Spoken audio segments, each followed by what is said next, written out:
Hello बच्चों, class 9th subject SS नागरिक शास्त्र का हम चैप्टर पढ़ रहे हैं। चुनावी राजनीति 3rd चैप्टर है।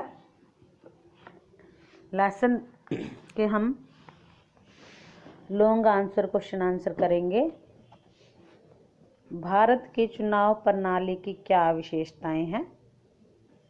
वयस्क मताधिकार है। वयस्क मताधिकार के विषय में आपने पढ़ा है कि जो 18 वर्ष की आयु है जिनकी, उन सभी को मत देने का अधिकार है, चाहे वह स्त्री है पुरुष है, कोई भी है, इसमें कोई भेदभाव नहीं किया जाता है।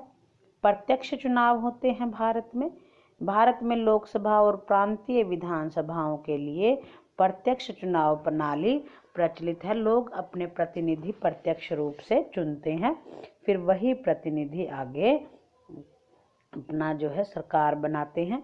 गुप्त मतदान है।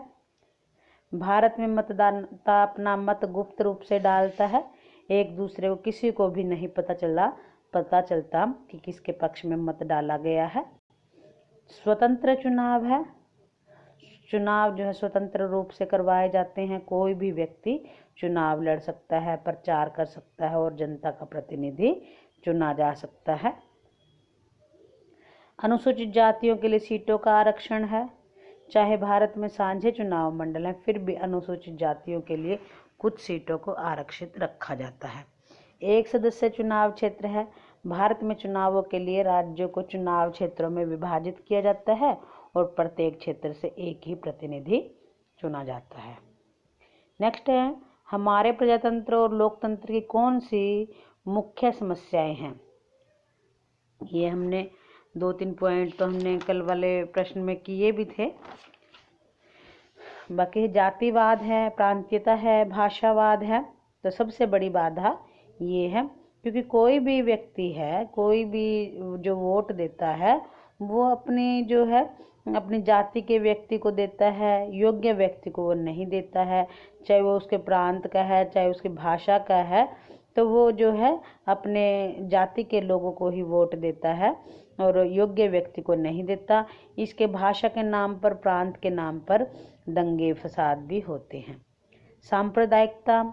हमारे देश में आए दिन सांप्रदायिकता यानी कि धर्म के नाम पर झगड़े भी होते हैं। मताधिकार का प्रयोग। कई लोग मतदाता अपने मत का सही ढंग से प्रयोग नहीं कर पाते। धन के लालच में भी वो अपना मत गलत उम्मीदवार को दे देते हैं।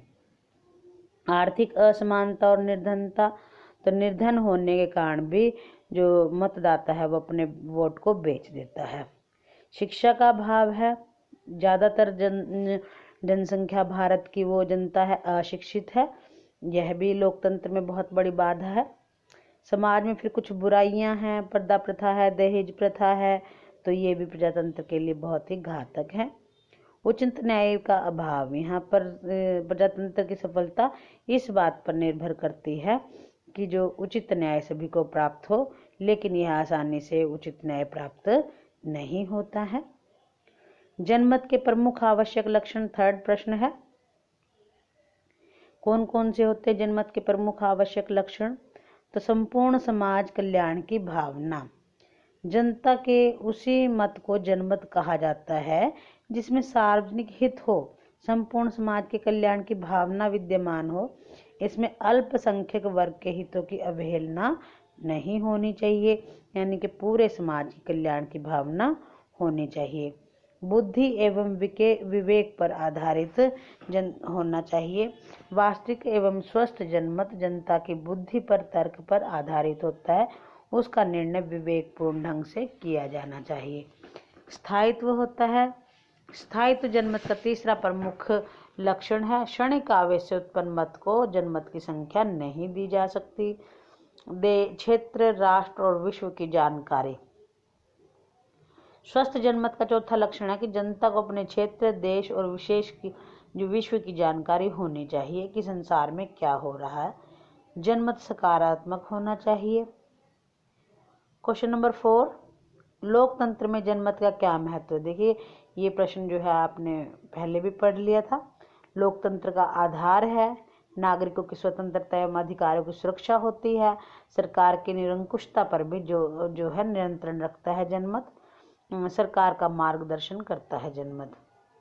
निर्वाचन प्रक्रिया की प्रमुख अवस्थाएं क्या होती है? सबसे पहले चुनाव क्षेत्रों का सीमांकन किया जाता है कि कितने क्षेत्र राज्यों को लगभग समान जनसंख्या वाले निर्वाचन क्षेत्रों में बांट दिया जाता है और प्रत्येक निर्वाचन क्षेत्र से एक सदस्य निर्वाचित होता है, चुना जाता है। मतदाता सूची फिर तैयार होती है, फिर प्रत्याशी अथवा उम्मीदवार का चयन होता है, फिर जो वो उम्मीदवार होता है नामांकन पत्र दाखिल करना। फिर जो उम्मीदवार होता है वो अपनी नामांकन जिस दिन तिथि होती है उस दिन निश्चित तिथि पर अपना नामांकन करवाता है। निर्वाचन आयोग नामांकन पत्र दाखिल करने की अंतिम तिथि की घोषणा करता है। नाम वापस लेना, जांच पड़ताल पूरी होने के 2-3 दिन बाद नामांकन वापस लेने की अंतिम तिथि होती है। यदि कोई उम्मीदवार चुनाव न लड़ने का निर्णय करे तो वह अपना नाम वापस ले सकता है। चुनाव अभियान चलते हैं, फिर जैसे पोस्टर लगाना, सभाएं करना, भाषण देना, जुलूस निकालना, ये सभी चुनाव अभियान है, चुनाव प्रचार प्रसार है। मतदान का कार्य, निश्चित तिथि को मतदान होता है। मतदाता मतदान कक्ष में जाते हैं और गुप्त मतदान द्वारा अपने मताधिकार का प्रयोग करते हैं। मतगणना एवं परिणाम की घोषणा, मतदान की समाप्ति के बाद मतों की गणना की जाती है। जिस उम्मीदवार को साधारण बहुमत प्राप्त होता है उसे निर्वाचित घोषित कर दिया जाता है। फिर चुनाव खर्च का विवरण, चुनाव परिणाम की घोषणा के 45 दिन के अंदर प्रत्याशी को चुनाव खर्च का विवरण देना पड़ता है। यदि कोई उम्मीदवार निर्धारित अवधि के अंदर खर्च का ब्यौरा प्रस्तुत नहीं करता तो उसका चुनाव जो है निरस्त कर दिया जाता है। चुनाव विवादों की सुनवाई, चुनावों के विरुद्ध कोई भी प्रार्थी न्यायालय में चुनाव विवाद संबंधी याचिका दायर कर सकता है। यदि न्यायालय में आरोप सिद्ध हो जाए तो चुनाव निरस्त कर दिया जाता है। भारतीय मतदाताओं की मतदान की न्यूनतम आयु 21 वर्ष से घटाकर 18 वर्ष करने के पक्ष में 3 तर्क दीजिए। देखिए, इससे पहले ना 21 वर्ष थी मत देने की आयु, लेकिन अब जो है 18 वर्ष है। तो इससे क्या फायदे हुए, क्या इसके पक्ष में तर्क हैं? अधिक लोकतंत्रीय है। भारत को अधिक लोकतंत्रीय बनाने के उद्देश्य से ही मतदान की न्यूनतम आयु 18 वर्ष की गई। जिस देश में जितनी अधिक संख्या में लोगों को वोट देने का अधिकार प्राप्त होगा वह उतना ही अधिक लोकतंत्रीय होगा। राजनीति में युवकों की सहभागिता अधिक बनाने के उद्देश्य से भी न्यूनतम आयु 21 वर्ष से घटाकर 18 वर्ष कर दी गई। युवा वर्ग में आने वाली अशांति पर नियंत्रण होता है। भारत में जो शिक्षित युवा वर्ग धीरे धीरे अशांति और रोष उत्पन्न में हो रहा, इसलिए मतदान की न्यूनतम आयु 21 वर्ष से 18 वर्ष कर दी गई ताकि अधिक संख्या में युवक युवतियों को राजनीति पर अधिकार प्राप्त हो सके और वे अपनी जिम्मेवारियां समझ सके। युवकों में राजनीति रुचि पैदा करना, आज के नवयुवक ही कल के नेता और राष्ट्र के कर्णधार बनेंगे, इसलिए उनमें राजनीति रुचि पैदा करना बहुत जरूरी है। इस उद्देश्य को पूरा करने के लिए ही भारत में मतदान की न्यूनतम आयु 21 वर्ष से 18 वर्ष कर दी गई।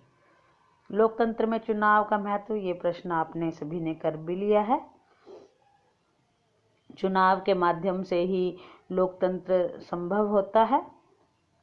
चुनावों के द्वारा ही लोग अपने प्रतिनिधियों पर नियंत्रण रखते हैं। केवल चुनाव के माध्यम से ही लोग भ्रष्ट, निर्दयी, अलोकप्रिय तथा अयोग्य प्रतिनिधियों को नए चुनाव करने के लिए पद से हटा सकते हैं।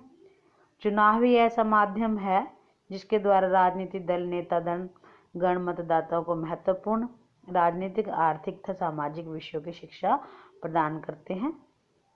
चुनाव के बिना हम लोकतांत्रिक सरकार के विषय में सोच भी नहीं सकते। धन्यवाद बच्चों। ये चैप्टर आपका कंप्लीट है, बाकी का हम कल करेंगे।